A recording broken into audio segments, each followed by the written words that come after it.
The girl Friday with the PhD takes over the business from ungrateful owner. This is a long tale. It is also a textbook case of why you don't abuse loyal associates. My spouse was the second person hired at a consulting company in a very specialized industry. In her 15 years with the firm, it grew to a respectable 3-office, 8 to 10 employees at each location, entity. She and the owner grew the business on the contacts, expertise and presentation of my wife, to the extent that my wife's abilities and education were the main reason new business came through the door. Over the years her scope of responsibility grew so that the owner was basically 75% absent and mostly unaware of day-to-day activity.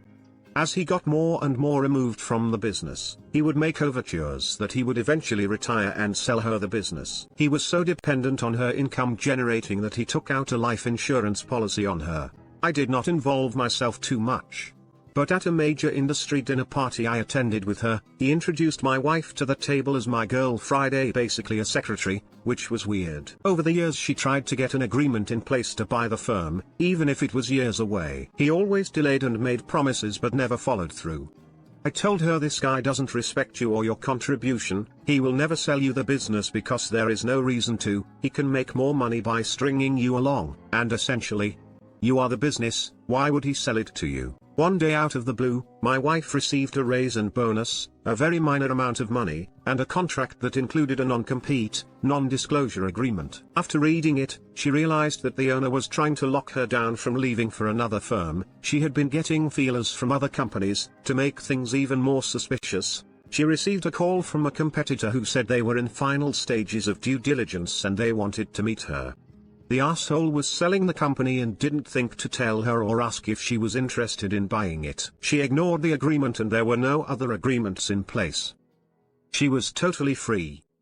My wife is extremely loyal. She has missed so many special days working for this guy, stuck around when they were wobbly, even skipped paychecks when there were tough financial times. She was furious, the absolute maddest I've ever seen her. We discussed starting her own firm and I asked how much business is contractually obligated to stay there if you leave. It turned out that most agreements were either handshakes or 30-day at will.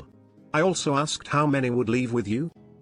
She said about 75%, including her biggest source of revenue who didn't even know the owner. In a very short time, my wife took a 3-week vacation. She had months of unused time, during which time she rented an office, in the same building, and made all the arrangement to set up a new shop. She agreed to leave any and all company property behind and do her best to give the old company no obvious ammo for litigation. She called her clients and said, I'm leaving, if you want to look into relocating your account with my new company, you'll need to quit the old one before we can discuss it. Most understood the implication. While she was on vacation, she received a panicked call from her boss, we lost XYZ company, do you know anything about it? She said, I'm sorry, but I just sent you an email, I've resigned. All my keys and company stuff are on my desk. Bye-bye. The new firm took basically 90% of the business and seamlessly transitioned into the same company as it was before, but with a new owner. Even most of the office staff would come aboard. Within a year her old company closed down except for the small office her old boss ran. She sees him once in a while and he just scowls at her. Now to the comments. I'm glad she kept her cool, and major kudos to her for getting the transition over. OP replied, my wife is frosty as duck, almost a little spectrum-ish, she just doesn't get emotional about intellectual and career matters. She stayed loyal until the evidence of her being misused became overwhelming. I asked her if I could tell her story, I'm no dummy. Damn it, now we gonna miss out on a probably great tifu by telling a story about my wife on r/ProRevenge. Title would have been kinda long anyway, I guess. If I've learned anything from this subreddit, it's that most businesses do not give a rat's ass about you. The moment you let anything slide, deferred payment, stalling on a written agreement, they will milk you for everything you're worth. You should be proud of your wife for throwing it back in the owner's face. I really don't understand this concept of loyalty to an employer. It never benefits the worker. It might as well be synonymous with sucker. I have worked in the same industry for a little over 6 years. In that time my salary has trebled. I have worked at 5 different companies in that time. Former co-workers and friends who have stayed at one company in that time have seen their salaries move. Very little. One co-worker worked at one company for over 9 years, we did the same job, and didn't get a raise for 6 of those years. OP replied, company loyalty is misplaced and often abused. People can be more community-oriented than they should be when it comes to the workplace. Serves the idiot right. Companies should value their employees. She was an extremely highly valued asset to his wallet. This is glorious. Did the office staff relay how he reacted to it all, if he bothered showing up even then, that is? What a jackass. If you won't give me what's rightfully mine, I'll just take it. This was such a satisfying read. Major props to your wife for not pitching a fit and simply using her resources to get what she deserved. This is excellent. Your spouse basically pulled a I am the Senate move on her boss. She basically was the business owner, had a golden egg-laying goose, literally killed it by alienating said goose. Well played on your wife being alert and not being bound by the non-compete. BTW, was this in the US? OP replied, California is pretty much a right to work and there were no agreements in place. If it's in Canada, the whole thing is even more ridiculous. Good luck actually enforcing a non-compete there. Entitlement isn't a good look and your wife served him right. So proud of her for knowing when enough is enough. Also props to you for being a supportive figure in her life who encouraged her to empower herself.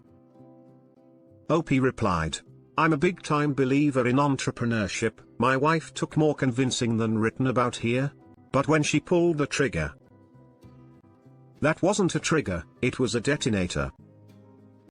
One of my brother's friends, a solicitor, got sick of working for a bunch of greedy partners who didn't value their employees, wouldn't even buy milk for the office level stingy. So one day, after coming across paperwork detailing just how much money these guys were making off the back of their unappreciated employees, he and another colleague went through the motions of setting up their own business on the sly. They both resigned on the same day, knowing they'd be walked immediately, which they were. What they didn't expect though, was that on the same day their previous firm emailed all their clients and told them that they had left and formed their own firm, basically delivering all their former clients on a silver platter because the clients followed them out the door as a result.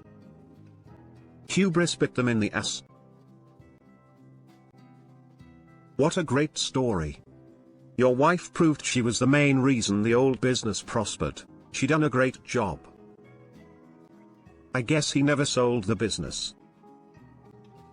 OP replied, nope. It dead. Your wife is rad, man.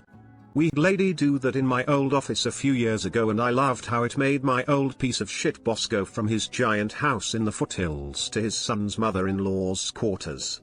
Good for you guys. Now there's a story I gotta see. She bought the business with her labor. Glad that was recognized officially as well. During which time she rented an office, in the same building. I like you. OP replied, it was a gangster move, but she was the one who set up the office for her old company and the landlord really likes her. Why not make it as easy as possible for your clients to transition? Oh, definitely. Makes perfect sense. Like I said, I like your wife. Is she single? Good for your wife. I am glad that worked out for her. Nothing worse than knowing that the person you work for doesn't give you the value that you deserve when most of their income relies heavily on you. Was she able to get the life insurance policy that he took out on her removed? I believe keyman policies terminate when the person's employment/affiliation ends, because the company has no insurable interest in the person anymore. You can't just take out life insurance policies on random people, as far as I know. OP replied, that is usually the case.